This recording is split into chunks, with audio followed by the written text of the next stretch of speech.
What a pleasant surprise. Sorry to drop in. How are you? Better than my husband. And how are you? You've been calling all day. May I take your coats? We're fine. I'm going to change the sheets. She could change my sheets. Endless cleavage, office politics, cool Danish furniture. The Mad Men season finale really had it all. Alison Brie stars in the awesome AMC show, which just wrapped up season 3. She's as cute as a panda and a fawn playing ping pong with the severed head of a Smurf. Wow. She's that cute. And she's been with us all night, so let's talk to her about stuff. And if we have time for it, more stuff. So I got to talk to you. I was really impressed in the early season watching you dance. Are you a natural? Thank you. That was a pretty impressive. It was at some kind of party, and you just kind of. It was a big party. Yeah. Did the Charleston? You know, we. Yeah. I'm a natural mover, as you can imagine. Yes. But we took lessons for about a month of twice a week. Vincent and I would meet up in Santa Monica here in Los Angeles, and we just dance our little tushies off. It was delightful. It was awesome. It was really good. I loved it. So now the show is reaching Sopranos-like levels of devotion among viewers and critics. What do you think makes the show so great? The cleavage, yes. I think, obviously. It was the first thing that you referenced. So Yes. I'm gonna go with cleavage, yeah. See, I thought it was the character Freddie Rumsen.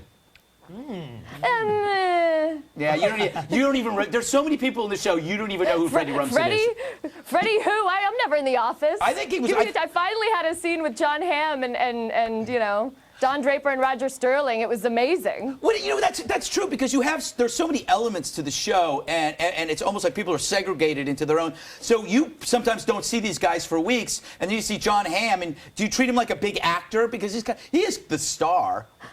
He is, and I do. I blush like a schoolgirl. I am. I'm really bad. I'm sort of like, hey, John, and then I kind of trot away. You know what? Bill often does that around Neil Cavuto. Yes. Yeah, he just sees him in the hallways, and he just like. Understandably so. Yeah, he's a sexy man. Now, if you had to choose between Don Draper, this is the thing. I mean, Don Draper and Henry Francis. Betty choosing Henry. He's not an attractive guy. I just don't buy that. I don't buy that at all. Do you? You know, women are not always into physical attractiveness as much as men are. We like That's what my wife told me. We like, you know, nice guy, sense of humor, makes a lot of money. Scrawny, maybe a sidekick. Yeah. Now, a little bit of chest hair isn't bad. Yes. Now, if people went to your apartment uninvited and just opened up, how much stuff would they find there stolen from the Mad Men wardrobe closet? Nothing. Nothing. They keep it on lock down there. It's the worst. I'll try to slip out with like a brooch, and they catch me every time. It's impossible. It is really impressive how the details. Now, you know, people do make a lot about what's the word I'm looking for? I don't care. Onomatopoeia. Yeah, onomatopoeia about the clothing. But I want to focus on the relationships between the sexes. When you look at how, I think the show really nails it. I mean, at least from what I was told by my parents. Do you miss that era, or do you think it was just a terrible time for the relationships between men and women?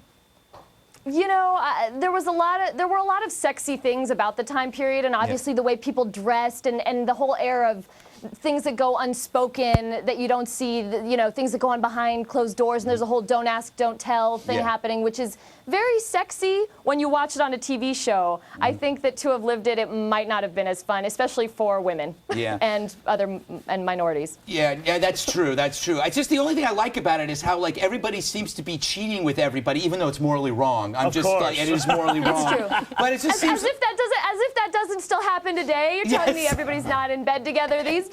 I think they might be. Well, the show kind of touches on the fact on how hard it is to get a divorce. So women are always are stuck in relationships that are frankly awful, and they have to go to Reno for 6 weeks. Not a bad place though. Biggest little city in the I world. like Reno. It's the biggest little city. Exactly. Also, I think the affairs then were sexier. Yeah. Because when you kind of don't know about them, it's just a suggestion of an affair. That's sexy. These days, with reality TV, you've got people airing their dirty laundry out all the time. It really takes the sexiness away from a good affair. Yeah, there's no sexiness left. Now that you've become a TV star, what celebrities have hit on you? Oh. None. I can't tell you because it'll ruin Okay, I my came up with a chances list. with them. I came up with a list of names, but they're rhyming names, so you could just nod.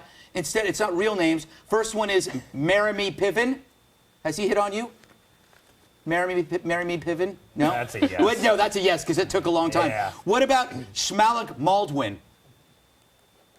No? No. That's different. How about any of the Maldwins? Manny Maldwin. Oh, really? Got one.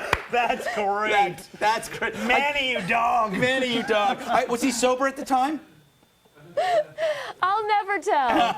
This is So off the he record. was I don't drunk. even know who you're talking about. All right, I was talking about Danny Baldwin. But anyway, Allison, we got to take a break, we'll see you in the D block, I guess, Yeah. because we have. I don't know where we're going with this. Do you have a comment on